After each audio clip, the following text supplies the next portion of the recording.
¿Qué es esto para usted? Bueno,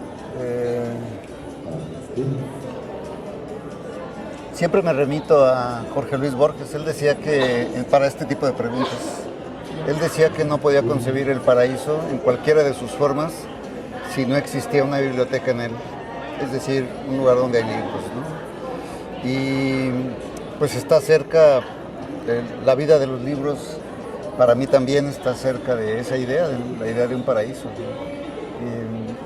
Cuando pienso en lo que está más allá de la vida, lo que está en el reino de la muerte, y siempre que mencionan el paraíso, en el infierno, yo digo, pues donde me toque, si es el infierno, si es el paraíso, si hay una biblioteca. Pero en una biblioteca, ¿verdad? Sí, un lugar donde haya libros. Borges lo decía porque cuando te conviertes en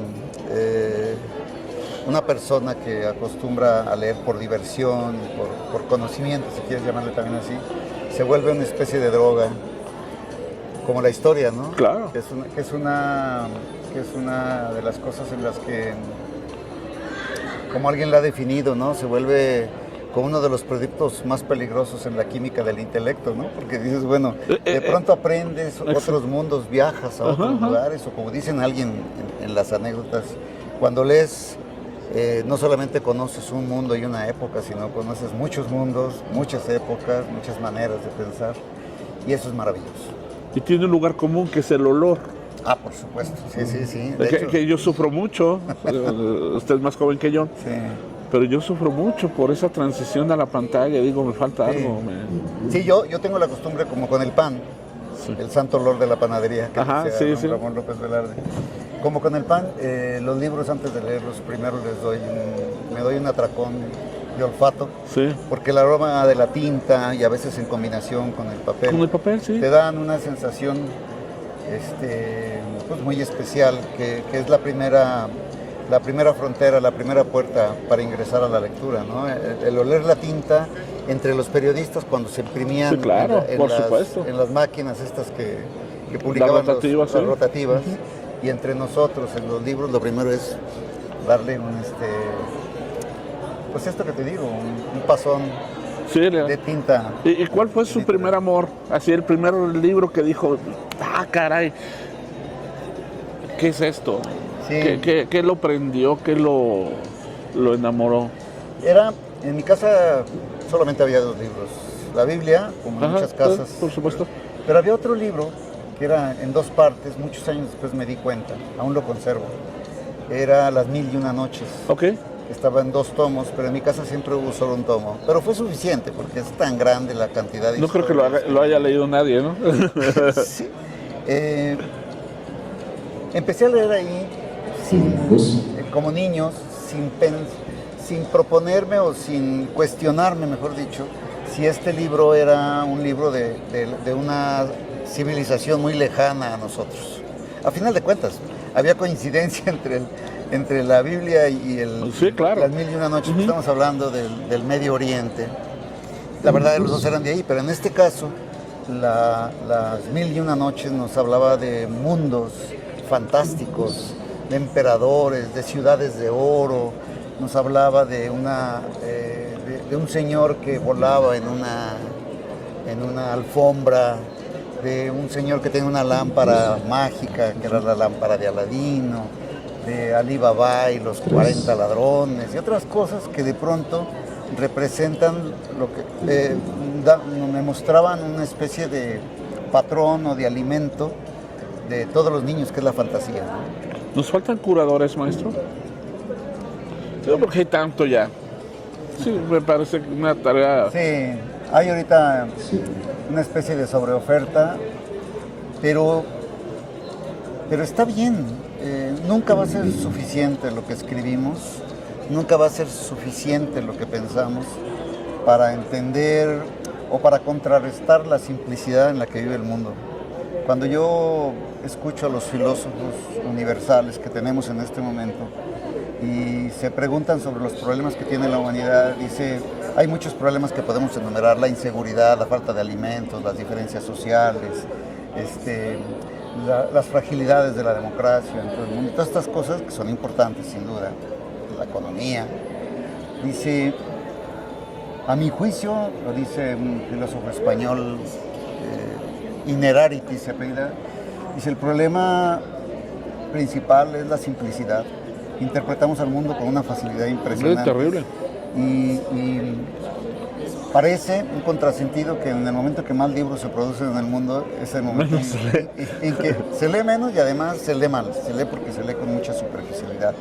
Y eso nos lleva a hacer juicios con mucha frecuencia, con mucha facilidad también. Juzgamos con mucha facilidad y es producto, según yo, de una forma poco edificante de apreciar la lectura. Por eso cuando vemos estos lugares no nada más son los libros, es como una especie de esperanza de que los libros al existir a la mano, en todos los precios, en todos los lugares, tengas la oportunidad de leer a los clásicos, de leer a los contemporáneos, de leer novela, ficción, poesía, ensayos, obras magistrales de investigación sobre el comportamiento y la condición humana. Y luego te das cuenta que en Aguascalientes, y así fuera en Tepezalá, o en el pueblo más pequeño de este planeta, las ideas, los problemas de la condición humana son los mismos que hace 10,000 años, absoluto, sí. Ahora, ¿no? Es el miedo, la esperanza, la envidia, el amor. Estamos convirtiendo a nuestros chavos en unos fanáticos de los resúmenes, ¿no? Sí. Y bueno, yo celebro la tecnología que ha venido a tener como una navaja de doble filo, ¿no? De pronto, si la sabemos usar muy bien, pues nos facilita el aprendizaje. Si la convertimos en una zona de búsqueda incesante de respuestas, tiene un lado positivo. Yo siento que la tecnología nos ha ayudado a tener muchas respuestas. Tú tienes un buscador y encuentras casi todo lo que quieras, menos lo que tú quieras. Es a lo que me refiero, que nos falta curadores, maestro, porque si tú quieres crear una teoría de la conspiración, la vas a hallar ahí. Sí. Y vas a encontrar 60,000 argumentos a favor. De amor, antes le batallas, ¿no? Sí. Antes le batallabas para encontrar una referencia. Ahora tienes referencias positivas, negativas, lo que sea, a morir. Sí. Por eso yo... No sé, le preguntaba si lo que nos ha faltado es enseñar a nuestros chavos a pausar. Por supuesto, la velocidad sin pausa carece de sentido. O sea, el tiempo que nos tocó vivir a ti, a mí, a nuestros hijos, es un tiempo de velocidad, ¿no? De que hay que comer lo más rápidamente posible, sí. Hay que leer lo más rápido que puedas. Te enseñan cursos de lectura dinámica para que los leas pronto. Y otras cosas, pues la velocidad con la que cambian los precios de las cosas. Un día llegas a un lugar y pasados 2 meses ya no existe. ¿Qué hacemos, no? Bueno, yo creo que para poder percibir el valor, la sustancia de la velocidad, hay que aprender a reconocer el valor de la pausa. Y eso nos lleva al valor de las personas grandes que de pronto ya no piensan el mundo con velocidad, a diferencia de los jóvenes que quieren andar a esa máxima velocidad. Los adultos tenemos que aprender del valor, de la fuerza, de la fecundidad, de la velocidad, pero también ellos tienen que aprender de la sabiduría que da la pausa, ¿no? Y en la pausa es donde uno lee. Sí. ¿No? Uno lee para divertirte, para aprender más. No importa que lo hagas en una computadora, a mí, será por mi generación, pero yo, como tú decías hace un momento, a mí me gusta el papel, sí, a mí me gusta escribir con una pluma y no solamente en el ordenador de tu preferencia, sino a mí me gusta oler la tinta, a mí me gusta oler subrayar el libro, reencontrarme con él, doblar la esquina para tenerlo ahí, porque yo encuentro las ideas que a mí me retratan, que a mí me convencen. Por todo esto pienso que una feria de libro, donde sea,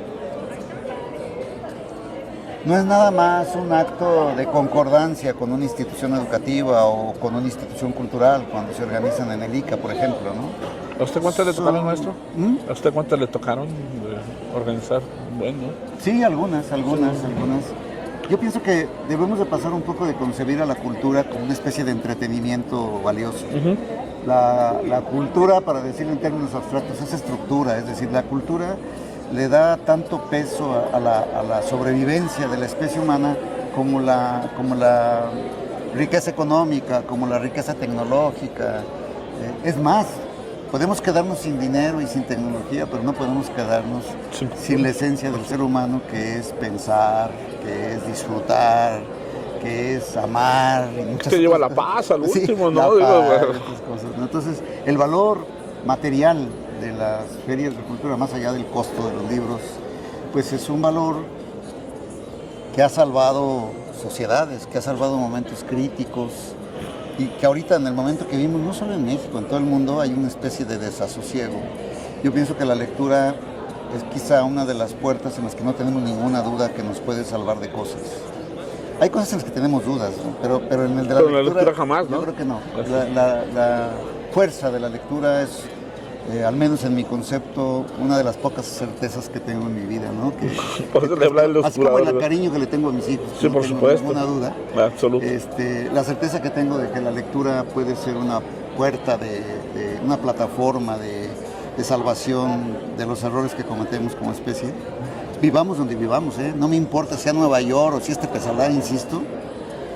La amplitud territorial del lugar en el que vives, eso es secundario comparado, que a final de cuentas, si algo hemos aprendido en esta época es que dependemos todos de todos. Absoluto. Y no nos referimos de la nación, sino del planeta. Ajá, ¿no? así es. Entonces yo por eso, cuando vengo, me siento feliz. Es un adelanto de lo que en mi concepto. Buenos días a todos. Si después ya no existe. No, ya lo gozó, ¿no? Sí, claro. Por lo menos ya tengo ese propósito, ese sueño, ese deseo. Y lo disfruto ahora que sí puedo. Ya después veremos. ¿Qué hay después? Después que lo pongan muchos libros alrededor, ¿no? Sí, claro. Maestro, le agradezco bastante. Y siempre mi admiración y mi respeto. Igualmente. Gracias.